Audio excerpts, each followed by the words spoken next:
Segundo ano, tudo bem com vocês? Eu espero que vocês estejam muito bem. Estamos começando mais uma aula de matemática, hoje, terça-feira, dia 11 de agosto.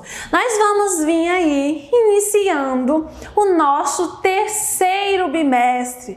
Consequentemente, nós precisamos do nosso livro, volume 3. Então a gente tem que ir aí procurar o nosso livro, abrir aí em matemática nas páginas 3, 4 e 5, tá bom? Nós vamos trabalhar o que inicialmente? Vamos trabalhar o sistema monetário brasileiro. Mas como assim? O que seria o sistema monetário brasileiro? Seria o dinheiro que circula aí no nosso país, o real e os centavos, tá bom?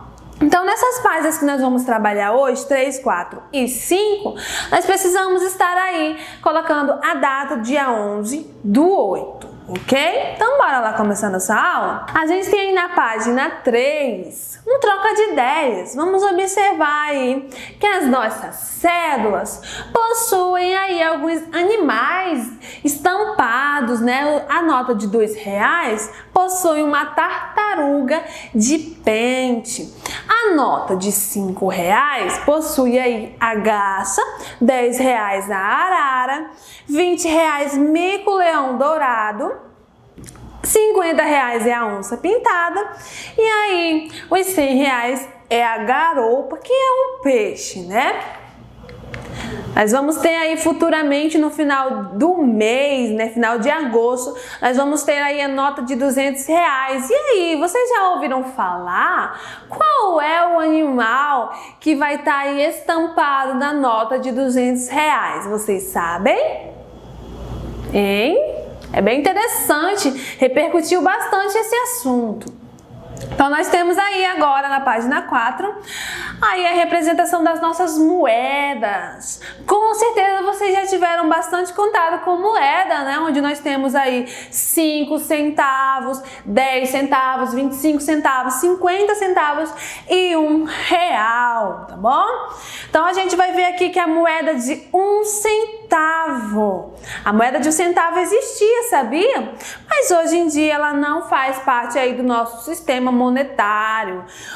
Nosso dinheiro, ele é R$1 e ele é composto por cédulas e moedas. Outra coisa, antigamente também, não tão antigamente, mas um tempo atrás existia também aí as cédulas de R$1. Você já viu uma cédula de R$1? Eu vivi essa época, sabia? Então nós temos aí na página 4 uma atividade, a número 1. Vamos ver que a Karina foi ao supermercado com essa quantia aqui em dinheiro. Foi bastante, né? Nota de 100, 50, duas de 20, uma de 5, uma nota de 5 e uma moeda de R$1. Pontinho está perguntando o seguinte: quantos reais ela levou ao supermercado? Para a gente saber quantos reais ela levou ao supermercado, a gente tem que juntar toda essa quantia. E qual é a continha que a gente faz quando a gente trabalha essa ideia aí de juntar?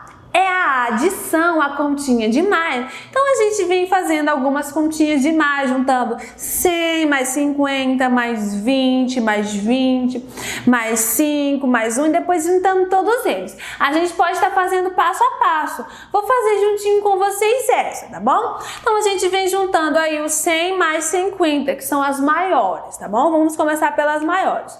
Juntando 100 mais 50, nós temos aí 150. Depois a gente vem juntando aí as notas de 20, tá bom? 20 mais 20. Juntando 20 mais 20, nós temos que é 40.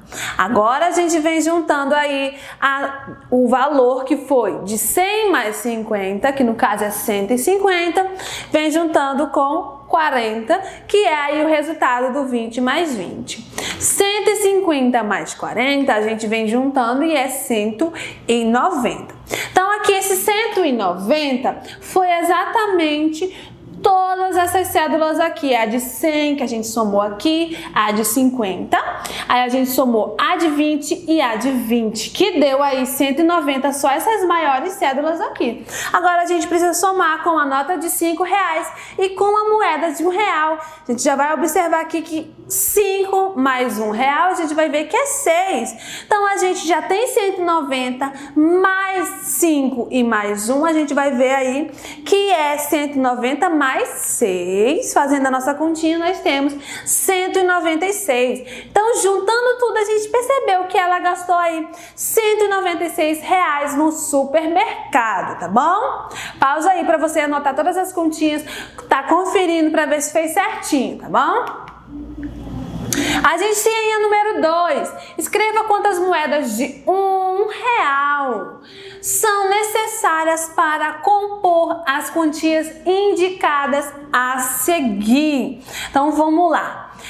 Aqui está pedindo moedas de R$1.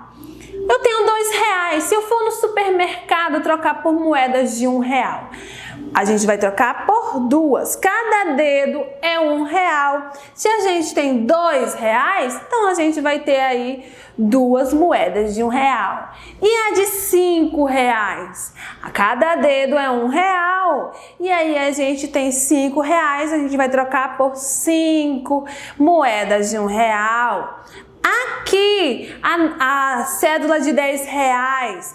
Quantas moedas de R$1 equivale aí a R$10? Lembra que a gente acabou de falar para vocês? Cada dedo é R$1. Então, a gente precisa juntar aí R$10. Então, a gente tem 10 moedas de R$1, tá bom? Agora, a de 20, a de 50 e a de 100, vocês vão estar pausando, buscando realizar, tá bom? Quantas moedas de R$1 aqui equivale a R$20? Muito tranquilo, a gente só associa, olha, observa uma coisa, presta bastante atenção, compara aqui os resultados, as respostas dessa primeira parte e realiza demais. Então, pausa aí o vídeo e realiza.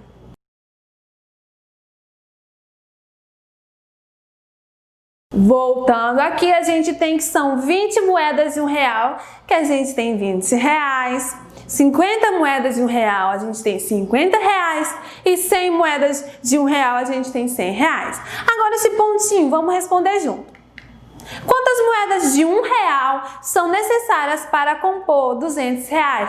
Uma coisa que a gente já entendeu é que sempre vai ser o mesmo valor, tá bom? Aqui, ó, R$2 era 2 moedas, R$5 era 5 moedas, R$100 era 100 moedas e R$200 vai ser quantas moedas de R$1? 200 moedas, tá bom? O de R$1 é muito mais fácil pra gente estar realizando, né? Então pausa aí para ver se você fez certinho.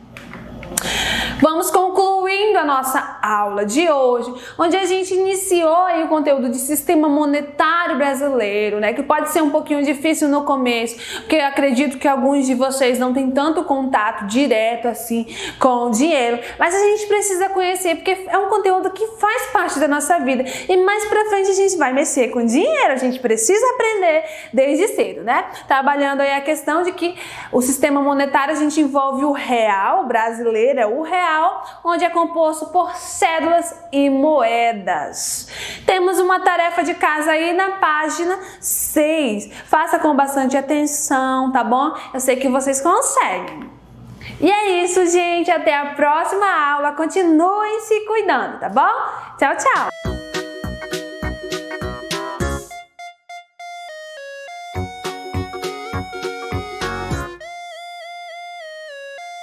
Hello students, good morning, good afternoon or good evening. Tudo bem com vocês? Eu espero que sim. Sejam bem-vindos à nossa primeira aula dessa semana. E o conteúdo de hoje a gente vai dar continuidade, na verdade, ao capítulo 5, que se chama School Supplies, ok? Então já pega o seu livrinho de inglês, capinha verde aqui, ó, livro de inglês, pra gente poder dar continuidade. Antes de falar sobre atividade qualquer coisa, vocês vão lá no início do capítulo, tá? Que é lá na página 60, para poder a gente revisar esse vocabulário, que são os materiais escolares. Então presta atenção no áudio e tenta repetir a palavrinha, tá bom? Aí na casa de vocês. Let's go! 2. Listen and repeat. Desk. Book. Pencil. Pen. Ruler. Eraser. Glue. Scissors. Pencil case. School bag.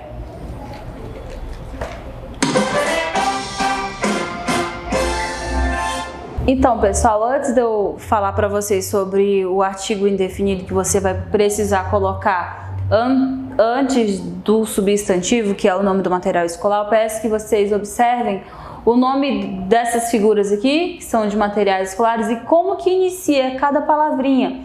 Alguns iniciam com consoante, outros iniciam com vogal. Por que eu falei sobre isso?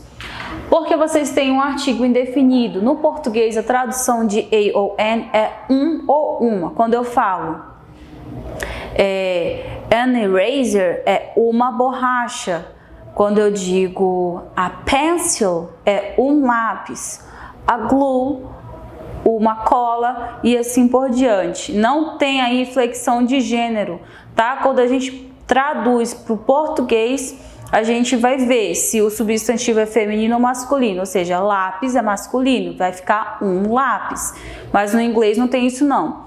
É a pencil e é, por exemplo, a glue, que é uma cola, né? Um tubo de cola. A gente traduz assim, uma cola. Então veja que é a mesma palavrinha.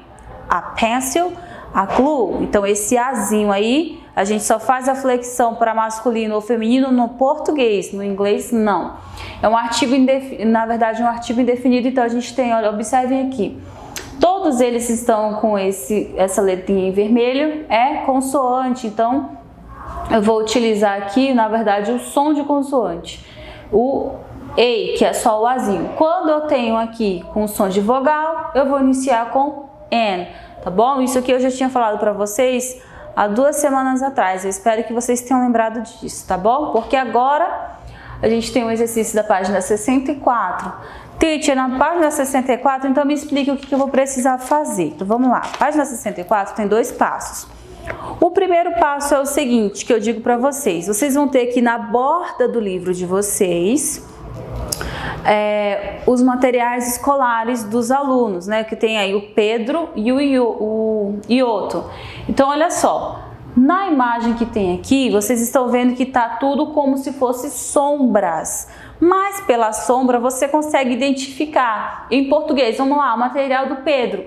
Estojo, acredito que seja uma régua e um livro, né? Para tirar a dúvida de vocês se é régua ou não, você tem um materialzinho aqui no cantinho. Você vai pegar uma tesoura, vai cortar onde está tracejado. O que é tracejado? É como, não, o pontinho é ponto, né? Esse aqui são tracinhos, então tracejado. Vai cortar aí onde está tracejado, corta direitinho o material escolar, cola em cima dessa sombra, para depois, então, escrever o nome desse material na ordem que ele está colocado na mesa. Ou seja, em inglês você vai colocar, o primeiro nome vai ser o estojo. Como é que é estojo em inglês? Vai escrever aqui. O segundo, não é uma régua? Então, como é que é régua em inglês? Vai colocar depois da vírgula. E, por fim, o último aqui, que é o livro. Como que é livro em inglês? Para poder escrever, se você sentir necessidade, volte algumas páginas aí. Ok? Ou então pode voltar no vídeo que eu também revisei aqui hoje, na aula de hoje, o nome desses materiais. Então dá um pause, corta, cola direitinho e escreve tanto o material do Pedro quanto do Ioto, que a teacher já volta com a correção.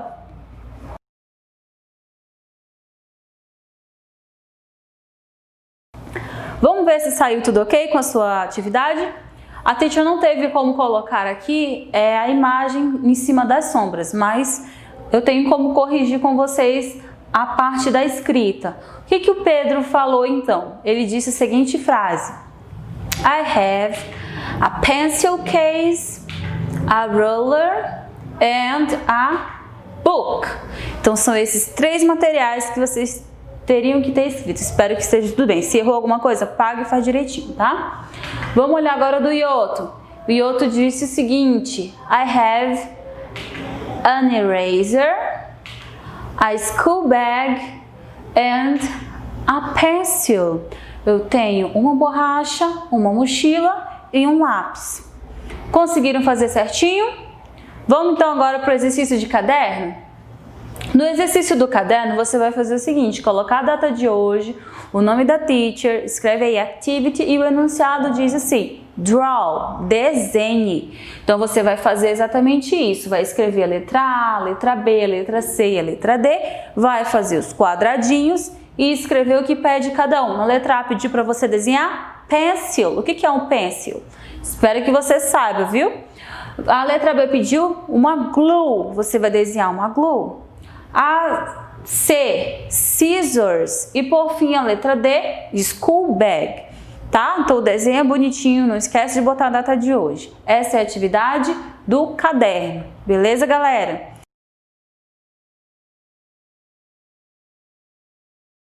Teacher tá com saudade de vocês, espero vê-los em breve e até a próxima aula. Bye, bye!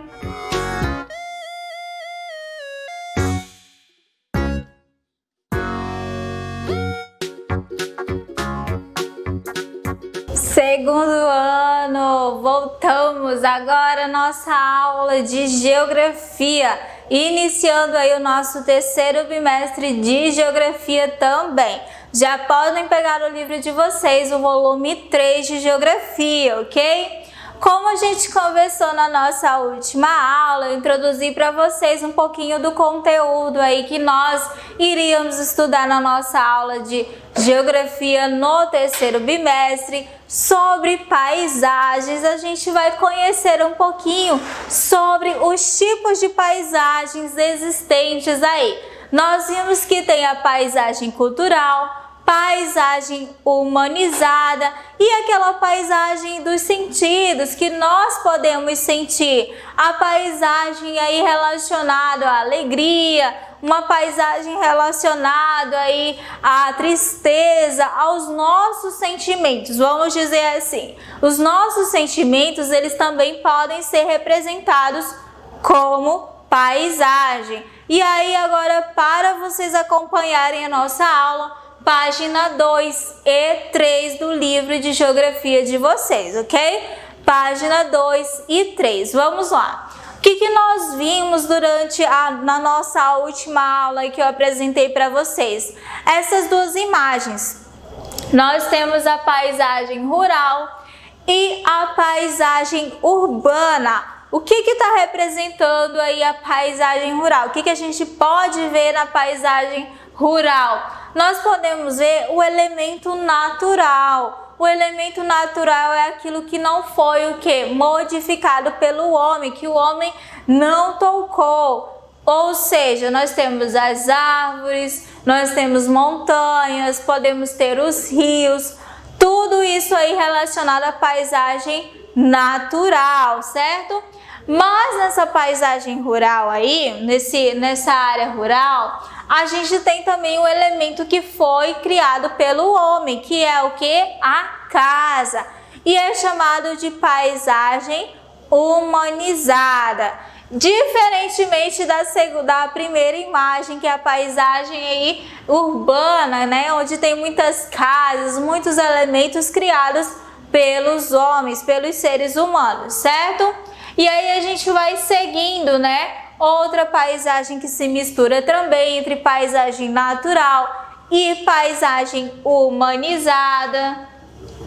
Outro elemento também que está se misturando, que tipo de paisagem é essa que está representando na imagem? Nós temos os rios, nós temos alguns prédios, ou seja, a paisagem natural junto com a paisagem cultural ou humanizada também, certo? Bom, agora nós vamos ver aí o que representa os elementos da paisagem. Nós temos lá casas, prédios, pontes, plantações, são exemplos de elementos o que? Culturais, aquilo que é transformado pelo homem. Nós temos aí o sol, nuvem, árvores, morros, rios, cachoeiras, areia e mar são exemplo de elementos naturais. Então, viu, segundo ano, não confunda aí, tá? Elemento cultural ou humanizado, que é tudo criado pelos seres humanos, e elemento natural, que é aquele elemento feito pela natureza, realizado pela natureza, certo? E aí nós temos outras características aí também. Os cheiros, os sons, a textura, sensações de temperatura, movimento de pessoas, animais e veículos também fazem parte da paisagem. Olha só que interessante, a paisagem dos sentimentos, aquilo que a gente pode estar observando aí, sentindo também. Aí eu diferenciei para vocês os dois tipos de paisagem, tá? A paisagem natural e a paisagem cultural, que é a paisagem natural, o ambiente que apresenta apenas elementos da natureza, ou seja, nesse tipo de área não há intervenção humana, o homem não modifica, não pode mudar, que é os rios, as árvores, né? No caso, ele não tem como modificar, é intocável. E a paisagem humanizada ou cultural. Paisagem cultural é o ambiente que apresenta elementos naturais e elementos culturais, ou seja, o ambiente que já sofreu intervenção humana, aquilo que o homem modifica, como por exemplo aí as casas, os prédios, os carros, as pontes, tudo isso aí relacionado à paisagem cultural, certinho? O que a gente vai ver na próxima aula, continuando aí sobre os tipos de elementos também. A gente vai falar um pouquinho de como a gente pode observar de outras formas esses elementos. É apenas o elemento natural e cultural, a gente pode apenas observar assim do nosso ponto de vista. Existem outras formas também no qual nós podemos observar esses elementos, certo? Para casa vai ficar aí a página 2, apenas a página 2 do livro de geografia de vocês, página 2 do livro de geografia. Por hoje é só, um beijo e até a próxima aula.